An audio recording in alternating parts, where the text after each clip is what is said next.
Mae Muller didn't do very well last night at all, and one wonders why. Well, first of all, I think her performance, her singing was lackluster. For some reason, her actual vocals seemed very quiet, and I think the staging was foolish to have her at the back of the stage for the first part of the song. Not great, not great. I mean, it was very catchy, visually, and I liked the song itself. I just thought it was poorly put across. And there's a story which has come out about her, tweeting a few years ago, "I hate this country." How can we have somebody representing us in the Eurovision Song Contest who has tweeted, "I hate this country"? She apparently also applied for a German passport. It means we can live in Spain.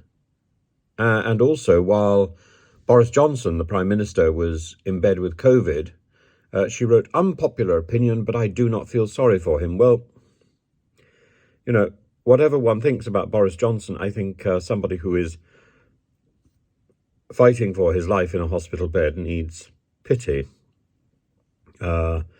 And I think that's deeply sad, particularly given the fact that Boris Johnson turns out to have been a prime minister who was particularly committed to supporting Ukraine.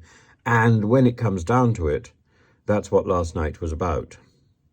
I think when the jury, or whatever it is, the people who decide who is going to represent us in Eurovision are making their decision, they should look for they should look at social media, and they should look at the background of the person who is representing us. The songs may not always be to everybody's taste. The performance may be a bit lackluster, but when you read these extraordinary stories about somebody who is representing the UK, who is meeting the King, who is supposed to be there for us, and has said that she hates our country. I hope that's not the case now. I hope she's changed her mind, and it would be lovely to hear her explain what has made her change her mind.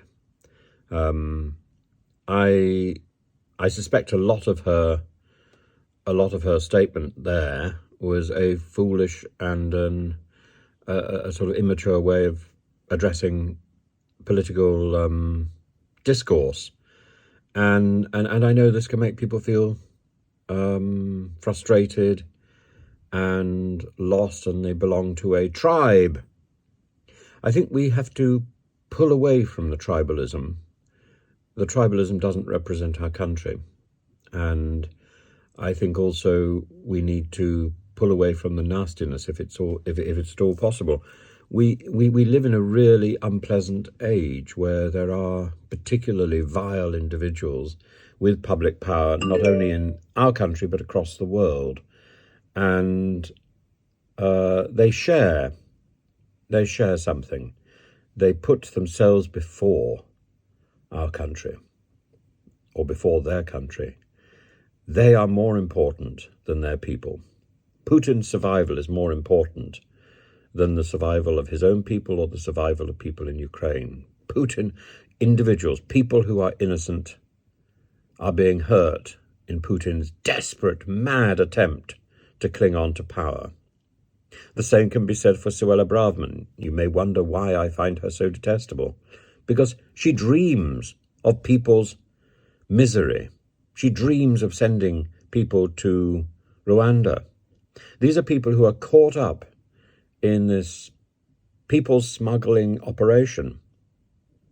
They're desperate individuals. They're desperate, innocent people who are going to be punished because of the smugglers' plans and because of the smugglers' guile and their convincing explanation that this is the way to go. I can't think of a time in history when we have punished the victims rather than the aggressors. And Suella Braverman dreams of doing this. Boris Johnson, foolishness. I don't think he intended great harm. I think he just wanted an easy life. And he has a gift for charismatic engagement. But he doesn't follow through. He doesn't do the work. He doesn't do the hard work. And so we were run for a period of time by somebody who doesn't put in the hours. He was followed by Liz Truss, who does the same thing. She doesn't even read her paperwork. I understand the frustration with our political system. I don't understand how somebody who is representing our country can ever have written on social media, "I hate Britain." I don't understand it. And I don't understand how that person can have been picked to represent us.